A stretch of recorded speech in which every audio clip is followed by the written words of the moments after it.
বাংলাদেশের অর্থনীতিতে ব্যবসায়ীদের যে ভূমিকা, সেই ভূমিকা যদি আমরা পালন করতে না পারি, ব্যবসায়ীরা যদি স্বাধীনভাবে ব্যবসা করতে না পারে, ব্যবসায়িক পরিবেশ যদি ঠিক না থাকে, বাংলাদেশের অর্থনৈতিক ম্যানেজমেন্ট যদি ঠিক না থাকে, বাংলাদেশের শেয়ার বাজার যদি ঠিক না থাকে,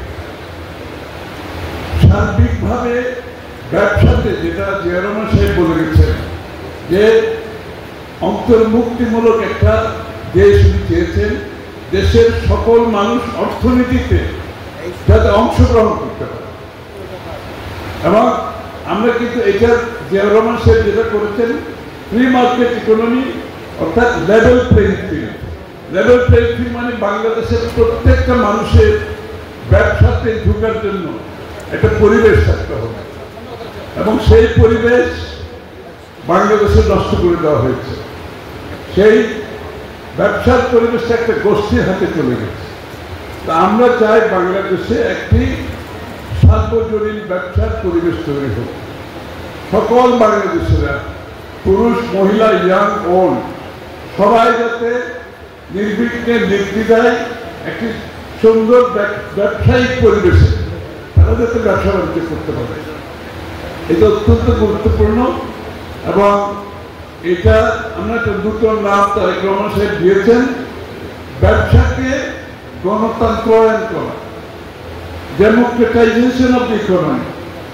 অর্থাৎ আমরা শুধু রাজনীতিকে গণতন্ত্রায়ন করলে তো হবে না, ব্যবসাতে একটা গণতান্ত্রিক অধিকার সকলের থাকতে হবে, নারী পুরুষ সকলের জন্য একটা, সকলের জন্য লেভেল প্লেইং ফিল্ড থাকতে হবে। এবং এই জন্য আগামী দিনের বাংলাদেশ কি হবে, অর্থনৈতিকভাবে বাংলাদেশ কোথায় যাবে, আমাদের লক্ষ্যমাত্রা কি হবে, আমরা বাংলাদেশের যে অর্থনীতি ধ্বংস হয়ে গেছে এটাকে আরো পুনরুদ্ধারের জন্য আগামী দিনে যারা সরকারে আসবে তাদের নীতিমালা কি হবে, তাদের ভূমিকা কি হবে, এই ব্যবসার পরিবেশ ফিরিয়ে আনার জন্য, সকলের কাছে ফ্রেন্ডলি, বিজনেস ফ্রেন্ডলি একটা দেশ করার জন্য, এবং বিদেশি বিনিয়োগ আনার জন্য যে পরিবেশ দরকার, যে পরিবর্তন দরকার, যে সিদ্ধান্তগুলো নেওয়া দরকার, সেটা আমরা কিভাবে দিতে পারি। আপনাদের এখানে আসার উদ্দেশ্য হচ্ছে আপনাদের কথা শুনতে হবে, ব্যবসায়ীদের সমস্যাকে বুঝতে হবে। ব্যবসার সাথে একটা রাজনৈতিক সরকারের একটা ঘনিষ্ঠ সংযোগ থাকে।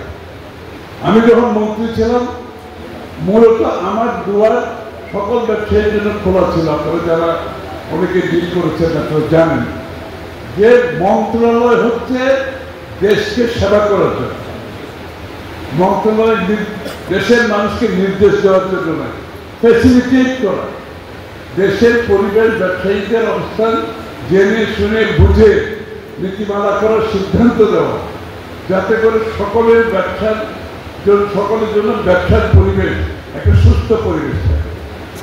এই জন্য আমরা সিদ্ধান্ত নিয়েছি আগামী দিনে বড় ধরনের নীতিমালায় পরিবর্তন আনতে হবে। বিজনেস ফ্রেন্ডলি যদি দেশ হয় তাহলে আপনাকে সরকারের নীতিমালায় বড় ধরনের, আমি পরিবর্তনের কথা বলছি না, আমি কিন্তু বড় ধরনের পরিবর্তনের কথা বলছি। বাংলাদেশের ট্রান্সফরমেশনাল চেঞ্জ আনতে হবে, বাংলাদেশের সিরিয়াস ডিরেগুলেশন করতে হবে। বাংলাদেশ কিন্তু একটা ওভার রেগুলেটেড কান্ট্রি, এত রেগুলেশন কেউ কাজ করতে পারছে না। এখানে প্রতিটি জায়গায় বাধা, ব্যুরোক্রেটিক বাধা, নাইলে ব্যাংকের টাকা নাই, নাইলে আপনার সরকারি নীতিমালার বাধা, অথবা ব্যবসার পরিবেশের বাধা। সুতরাং আগামী দিনের বাংলাদেশে আমরা যে পরিবর্তনের কথা বলছি, আমূল পরিবর্তন, ছোটখাটো কোনো পরিবর্তন, আমূল পরিবর্তন। এবং এই পরিবর্তনের মাধ্যমে আমরা দেশকে এগিয়ে নিয়ে যেতে হলে ব্যবসায়ীরা যদি কাজ করতে না পারে, অর্থনীতি যদি ফাংশন না করে, ইন্ডাস্ট্রি যদি কাজ করতে না পারে, তাহলে কেউ পাবে, শ্রমিকেরও কোনো অবস্থান থাকবে না, আপনার রপ্তানিরও কোনো অবস্থান থাকবে না। মার্কেটে যে চাহিদা, সেই চাহিদা মিঠার জন্য কেউ থাকবে। এটা ব্যবসায়ীরা একমাত্র যারা এটা বুঝাতে পারে। বিএনপির পলিসি হচ্ছে private sector lad growth, chairman সাহেব বলে গেছে, অর্থাৎ আমাদের ব্যবসায়ীদের মাধ্যমে গ্রোথ কিন্তু কোনোদিন সরকার আনে না। এটা আমরা যে প্রবৃদ্ধির বড় বড় গল্প করি, আমরা প্রবৃদ্ধি আনতে হলে ব্যবসায়ীদের সরাসরি ভূমিকা থাকতে হবে, অংশগ্রহণমূলক ভূমিকা থাকতে হবে। আর দেশের সাধারণ মানুষের এই অর্থনীতিতে অংশগ্রহণ করার জন্য দেশের সাধারণ মানুষকে আপনাকে সম্পৃক্ত করতে হবে। শ্রমিক, কৃষক, ব্যবসায়ী প্রত্যেকের সমানভাবে অংশীদার হতে হবে বাংলাদেশের আগামী দিনের উন্নয়নের পথে।